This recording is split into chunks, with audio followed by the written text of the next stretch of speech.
जय Hind and hello guys, स्वागत है आपका आपके अपने YouTube चैनल ज्ञानदेह होस्ट में। और इस वीडियो में मैं आपको बताने वाला हूं डिजिटल शिक्षा तथा रोजगार विकास संस्थान यानी कि राजस्थान IDED रिक्रूटमेंट 2023 फॉर्म के बारे में कि कैसे आपको इस भर्ती का फॉर्म फिलअप करना है, जहां पर आपको स्टेप बाय स्टेप बताया जाएगा कि ऐसे आप इस फॉर्म को भर पाएंगे। इसलिए अगर आपका इंटरेस्ट है इस फॉर्म को भरने का तो आप वीडियो देखते रहिए। गाइज यहाँ पर पहले आप ये भी जान लीजिए कि कौन सी पोस्ट है और कौन लोग इसमें एलिजिबल है अप्लाई करने के लिए। तो अभी आप यहाँ पर जो वीडियो में देख सकते हैं ये आपका ऑफिशियल नोटिफिकेशन है, जिसके अकॉर्डिंग आप लोग 19 जुलाई 2023 से लेकर के 28 अगस्त 2023 तक फॉर्म को भर पाएंगे। एग्जाम की डेट आपके नवंबर 2023 रखी है। एंड पोस्ट इसमें कंटेंट राइटर की है, जिसके लिए 462 पद है। अप्लाई करने के लिए 12वीं पास की योग्यता, साथ ही डिप्लोमा होना चाहिए आपके पास, कंप्यूटर कोर्स यानी कि कोई भी आपके पास कंप्यूटर कोर्स होना चाहिए, तब आप इस पर फुल्ली एलिजिबल है अप्लाई करने के लिए। एज 18 से 35 और सिलेक्शन कंप्यूटर बेस्ड टेस्ट के द्वारा किया जाएगा। ऑफिस असिस्टेंट की पोस्ट है, इस पर अप्लाई करने के लिए डिग्री, साथ ही आपके पास कंप्यूटर कोर्स का डिप्लोमा होना चाहिए। एंड एज लिमिट इस पर भी आपकी सेम है। इसके अलावा गाइज यहाँ पर आप अपनी जो एज लिमिट के अंदर छूट मिलेगी वो देख लीजिए। एंड देन आप यहाँ पर नीचे आएंगे तो आपको जानने को मिलेगा कि कैटेगरी वाइज क्या एप्लीकेशन फीस रखी है। सिलेक्शन का प्रोसेस पूरा आपको यहाँ पर दिया है। पहले आपके फॉर्म की जांच की जाएगी, फिर उसके बाद एग्जाम होगा। एंड जो बाकी के प्रोसेस है वो भी आप देख सकते हैं। एग्जाम पैटर्न ये आपके सामने है। इसमें जो आपको सैलरी मिलेगी कंटेंट राइटर की पोस्ट पर वो 16,000, ऑफिस असिस्टेंट की पोस्ट पर 20,000 रुपए आपको दिए जाएंगे। तो चलिए अब मैं आपको बताता हूं कि कैसे आपको इस फॉर्म को भरना है। तो अभी जो आप यहां पर वीडियो में देख सकते हैं हमारी ऑफिशियल वेबसाइट jobsgyan.in है। इसका लिंक वीडियो के डिस्क्रिप्शन में दिया है। जैसे ये लिंक ओपन करेंगे आपके सामने यहां पर भी पूरी की पूरी जानकारी दी गई है इस वैकेंसी की, जिसमें कि सब स्टाफ के अंदर इन 2 पोस्ट को रखा है। एंड यहां पर आप ये सभी जानकारी चेक करने के बाद में आइए। और अभी मैं आपको बता दूं कि आपका ये जो फॉर्म भरा जाएगा ये SSO की वेबसाइट के माध्यम से भरा जाएगा। आप यहां पर जो अप्लाई ऑनलाइन लिंक है ये ओपन करेंगे तो आपके सामने SSO की वेबसाइट आ जाएगी, ये वाली। एंड मैं आपको ये भी बता दूं कि अगर आपने वन टाइम रजिस्ट्रेशन करके नहीं रखा इस वेबसाइट के ऊपर तो वो कैसे होता है, इसके लिए अलग से वीडियो बनाई हुई है, जिसमें कि मैंने डिटेल में बताया है कि कैसे आप वन टाइम रजिस्ट्रेशन यानी कि OTR करेंगे। तो इस वीडियो को वॉच करके आप OTR के बारे में डिटेल में जानकारी जान लीजिएगा। अभी बात करते हैं कि कैसे आपको इसमें नॉर्मल अप्लाई करना है। तो गाइज आप यहाँ पर अप्लाई ऑनलाइन इसके ऊपर क्लिक करेंगे। इसके ऊपर क्लिक करने के बाद आपके सामने SSO राजस्थान की वेबसाइट आ जाएगी। अगर आपने पहले से वन टाइम रजिस्ट्रेशन करके रखा है यानी कि आपका OTR है तो आप डायरेक्टली यहाँ पर आपकी जो SSO ID है फिर यूजर नेम है वो आप यहाँ पर डालेंगे, अपना पासवर्ड यहाँ पर डालेंगे और लॉगिन कर लेंगे। बट गाइज अगर आप फर्स्ट टाइम यूजर है, आप पहली बार इस वेबसाइट का इस्तेमाल करके कोई फॉर्म भर रहे हैं, तो आप यहाँ पर रजिस्ट्रेशन के ऊपर क्लिक करेंगे। इसके बाद में आप गूगल को सिलेक्ट कर लीजिए और अपनी कोई एक ईमेल ID चुन लीजिए जो कि आप यहाँ पर रजिस्टर करना चाहते हैं। अब जैसे ही आप अपनी ईमेल ID के साथ में लॉगिन कर लेंगे पासवर्ड फिल करने के बाद में, तो आपको यहाँ पर रिडायरेक्ट कर दिया जाएगा और आपको एक यूजर नेम यहाँ पर देखने को मिलेगा। अगर आप जो यूजर नेम आपको सजेस्ट किया गया है उसको रखना चाहते हैं वो भी रख सकते हैं, और अगर आप इसके अंदर कोई चेंजेस करना चाहते हैं अपनी चॉइस से रखना चाहते हैं तो वो भी आप यहाँ पर कर सकते हैं। इसके बाद आप एक पासवर्ड क्रिएट करेंगे जिसकी जो लेंथ है वो आपकी 5 से 20 कैरेक्टर के बीच में होनी चाहिए। बेसिकली 8 से 30 कैरेक्टर के बीच में भी आप इसको रख सकते हैं। एंड उसमें स्पेशल कैरेक्टर भी होना चाहिए और इंग्लिश का स्पेशल वर्ड यानी कि इंग्लिश का कैपिटल वर्ड और स्मॉल वर्ड होना चाहिए। कुछ इस प्रकार का आपका पासवर्ड रहना चाहिए। जो पासवर्ड आपने बनाया है उसको यहाँ पर दोबारा डाल करके वेरीफाई करना है, अपना मोबाइल नंबर एंटर करना है और फिर रजिस्टर के ऊपर क्लिक करना है। अब यहाँ पर आपका जो रजिस्ट्रेशन है वो हो जाएगा और उसके बाद में आपको लॉगिन के पेज पर ट्रांसफर किया जाएगा। अब आप यहाँ पर जो आपने यूजर नेम रखा था वो यूजर नेम एंटर करेंगे, जो पासवर्ड बनाया था वो पासवर्ड डालेंगे और फिर ये कैप्चा कोड फिल करके लॉगिन के ऊपर क्लिक करेंगे। लॉगिन पर क्लिक करने के बाद में यहाँ पर आपके सामने आपकी प्रोफाइल की जानकारी आ जाएगी, जहां पर आपको आपका फर्स्ट नेम एंटर करना है, आपका लास्ट नेम एंटर करना है, डिस्प्ले नेम आपका क्या है वो आप यहाँ पर डाल देंगे। फिर जो आपकी डेट ऑफ बर्थ है वो आप कैलेंडर के ऊपर क्लिक करके सिलेक्ट कर लेंगे। इसके बाद में जो आपका जेंडर है वो आप यहाँ पर टिक करके सिलेक्ट कर लेंगे। आपका मोबाइल नंबर आप यहाँ पर एंटर करेंगे, अपनी ईमेल ID आप यहाँ पर एंटर करेंगे। इसके बाद में जो आपका पोस्टल एड्रेस है यानी कि आपका जो डाक पता है वो आप यहाँ पर डालेंगे, प्रेजेंट वाला। पोस्टल कोड क्या है यानी कि पिन कोड क्या है आपका वो आपको यहाँ पर डालना है। आपकी सिटी या फिर डिस्ट्रिक्ट का नाम आप यहाँ पर लिखेंगे। अपनी जो स्टेट है वो आपको यहाँ पर सिलेक्ट कर लेनी है। फिर अगर आपकी जन आधार ID या फिर इनरोलमेंट ID है तो आप यहाँ पर उसको डाल देंगे। फिर इसके बाद में जो आपकी आधार ID है, जो कि आप आधार नंबर या फिर वर्चुअल ID इनमें से कुछ भी दे सकते हैं, वो आप यहाँ पर डालेंगे। एंड इसके बाद में यहाँ पर गाइज अगर आपके पास कोई आधार वोल्ट है तो आप यहाँ पर वो भी दे सकते हैं। आपकी भामास ID अगर आपके पास है तो आप वो भी दे सकते हैं। नहीं है तो आप इनको खाली छोड़ दीजिए और फिर इस जानकारी को आप यहाँ पर सेव कर दीजिए। मेरी जानकारी पहले से भरी हुई है इसलिए यहाँ पर अपडेट का ऑप्शन है, आपको यहाँ पर इसको सेव करने का ऑप्शन मिलेगा। तो ये जानकारी आप यहाँ पर सेव कर देंगे। इसके बाद में जानकारी जानकारी आपकी सेव हो जाएगी और सेव होने के बाद में यहाँ पर अपडेट प्रोफाइल के बराबर में जो ये आपको ऑप्शन देखने को मिल रहा है, ये आपको क्लिक करना है यानी कि टच करना है और फिर आप सिटीजन एप्स G2C इसके ऊपर क्लिक करेंगे। इसके ऊपर क्लिक करने के बाद में यहाँ पर आपके सामने काफ़ी सारे ऐप्स आ जाएंगे। अभी आप यहाँ पर क्या करेंगे, आपको रिक्रूटमेंट पोर्टल इसको ओपन करना है। अगर आपको यहाँ पर देखने को नहीं मिल रहा तो आप क्विक सर्च के अंदर REC इतना ही लिखिएगा, फिर आप यहाँ पर रिक्रूटमेंट पोर्टल इसके ऊपर क्लिक कीजिए।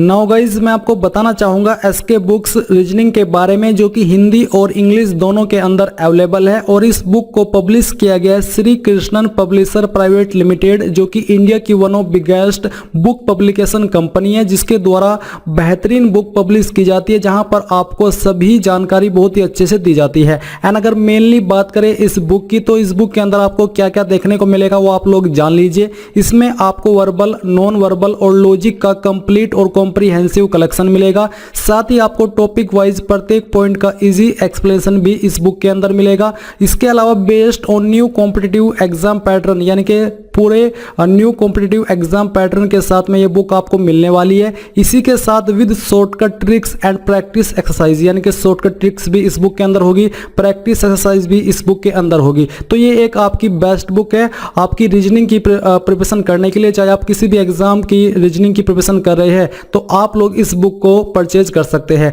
बाय करने का लिंक आपको वीडियो के डिस्क्रिप्शन में दिया है, चाहे हिंदी में बाय कर लीजिए या फिर इंग्लिश में, और कोई सवाल डाउट हो तो आप पूछ लीजिएगा। अब गाइज आपके सामने यहाँ पर कुछ ऐसा इंटरफेस आ चुका है। अभी आप यहाँ पर देखेंगे कि आपको ऑनगोइंग रिक्रूटमेंट का सेक्शन देखने को मिल रहा है। आप इसमें सबसे नीचे की तरफ आएंगे तो IDEED सब स्टाफ रिक्रूटमेंट 2023 आपको देखने को मिलेगा। आप यहाँ पर अप्लाई नाउ पर क्लिक करेंगे। देन गाइज आपके सामने पोस्ट आ चुकी है, आपको इन में से जिस भी पोस्ट पर अप्लाई करना है उसी के नीचे उसी पर आप क्लिक करेंगे। जैसे कि मैं यहाँ पर कंटेंट राइटर सिलेक्ट करता हूँ। अब आपके सामने इंटरफेस आ चुका है। यहाँ पर जो इन्फॉर्मेशन ग्रे में है ये वो है जो कि आपने OTR के वक्त भरी थी और आप इनको चेंज यहाँ से नहीं कर पाएंगे, बल्कि अगर आपको इनमें कोई चेंजेस करना है तो आप यहाँ पर राइट साइड में क्लिक करके अपडेट प्रोफाइल के ऊपर क्लिक करके ही इसको अपडेट कर पाएंगे।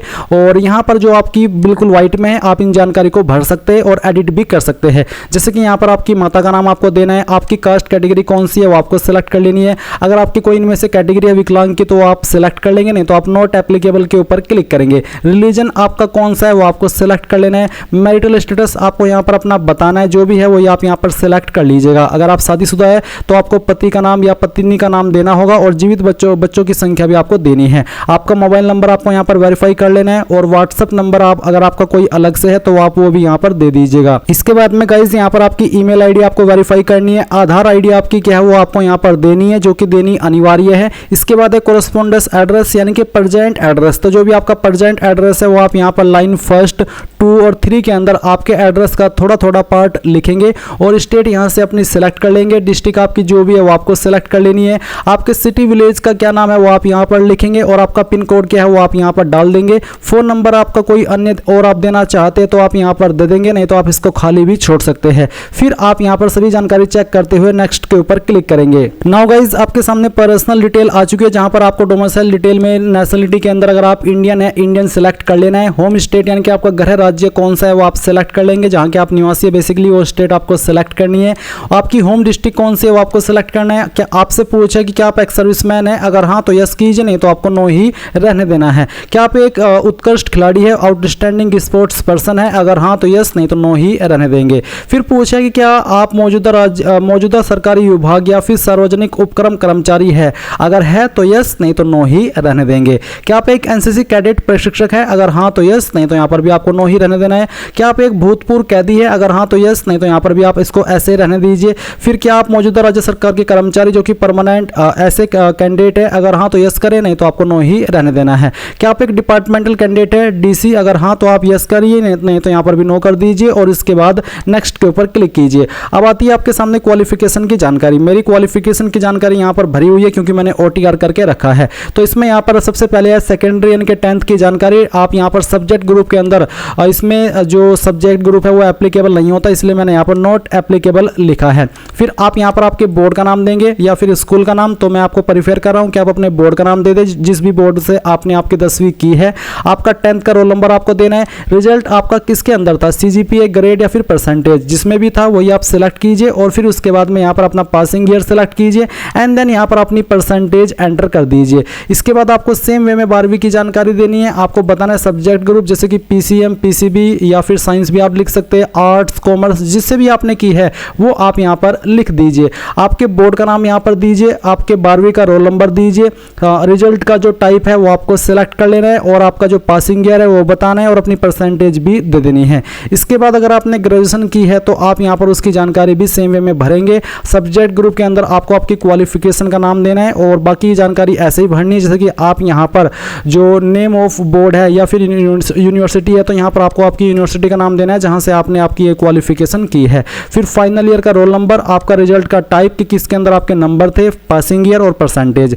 इसके बाद फोर्थ क्वालिफिकेशन, आपसे कंप्यूटर कोर्स मांगा है तो इनमें से आपके पास कौन सा कोर्स है, diploma in information technology, certificate diploma course by IDID, तो जो भी है वही आप यहाँ पर सेलेक्ट कर लीजिए एंड फिर आप यहाँ पर सब्जेक्ट ग्रुप अगर उसके ऊपर लागू है तो आप यहाँ पर लिखिए, नहीं तो आप नॉट एप्लीकेबल लिख दीजिए। कहाँ से आपने किया है उस इंस्टीट्यूट का नाम आपको देना है, आपका रोल नंबर देना है, रिजल्ट का टाइप क्या था वो आपको सेलेक्ट कर लेना है, कब आपने सर्टिफिकेट पास किया है या फिर कोर्स पास किया है वो आप यहाँ पर ईयर सेलेक्ट करेंगे, अपनी परसेंटेज यहाँ पर डाल देंगे। इसके बाद अगर आपके पास कोई एक्सपीरियंस है तो आप यस करके उसकी जानकारी दीजिए, वैसे एक्सपीरियंस कंपलसरी नहीं है तो आप नो कर दीजिए और नीचे नेक्स्ट के ऊपर क्लिक कीजिए। अब गाइज आपके सामने आइडेंटिफिकेशन एंड इनक्लोजर का सेक्शन है जहां पर आप अपना फोटो और साइन अपलोड करेंगे। फोटो का साइज 50 से 100 KB और सिग्नेचर का साइज 20 से 50 KB रखा है। तो जैसे कि मेरा OTR है तो ऑलरेडी यहाँ पर फोटो साइन है। अगर आप अपना इसको चेंज करना चाहते हैं, अगर आप OTR करके रखे हो तो आप क्रॉस के इस आइकन के ऊपर क्लिक करके इसको डिलीट करके दोबारा से अपलोड कर सकते हैं। इसके बाद आपको यहाँ पर लिखना है बॉडी मार्क, आपकी बॉडी के ऊपर वो निशान जिससे आपकी बॉडी की पहचान हो और ये आपका परमानेंट मार्क होना चाहिए आपकी बॉडी पर, किसी कहीं पर भी ये हो सकता है। उस मार्क के बारे में आप लिखिए, कोई भी किसी भी तरह का मार्क है, अगर नहीं है तो आप नो मार्क भी लिख सकते हैं। एंड इसके बाद आप नेक्स्ट के ऊपर क्लिक कीजिए। जब आपके सामने आपके फॉर्म का प्रीव्यू आ चुका है, आप यहाँ पर जितनी भी जानकारी भरे हो उन सभी को चेक कर लीजिए। चेक करने के बाद यहाँ पर टिक कीजिए एंड यहाँ पर फाइनल सबमिट के ऊपर क्लिक करके यहाँ पर टिक कीजिए और फाइनल सबमिट कर दीजिए। फिर आपके सामने ये इंटरफेस आ चुका है। अब आप यहाँ पर पे फीस के ऊपर क्लिक कीजिए, यहाँ से ओके कर दीजिए, एक बार फिर से ओके कीजिए। अब आपको यहाँ पर फीस किस माध्यम से जमा करनी है वो सिलेक्ट करना है। अगर आप चाहते हैं कि आपके सामने सभी विकल्प आए फीस को जमा करने के तो आप एग्रीगेटर सेलेक्ट कीजिए, फिर यहाँ से बिल डेस्क सेलेक्ट कर लीजिए और पे नाउ के ऊपर क्लिक कीजिए। अब आपको यहाँ पर काफ़ी सारे विकल्प मिलेंगे फीस को जमा करने के, तो आप प्रोसीड के ऊपर क्लिक करके यहाँ पर देख लीजिए कि आप अपनी एप्लीकेशन फीस इनमें से किसी भी माध्यम से जमा कर सकते हैं। जैसे ही आपकी फीस जमा हो जाएगी आप इसी वेबसाइट पर रिडायरेक्ट होंगे जहाँ से आपने फॉर्म फिल करना स्टार्ट किया और आप अपने फॉर्म का फाइनल प्रिंट आउट ले पाएंगे। इस प्रकार से आप लोग राजस्थान IDEED सब स्टाफ फॉर्म को भर पाएंगे। आई होप ये प्रोसेस आपको पसंद आया होगा। So thanks for watching. जय हिंद।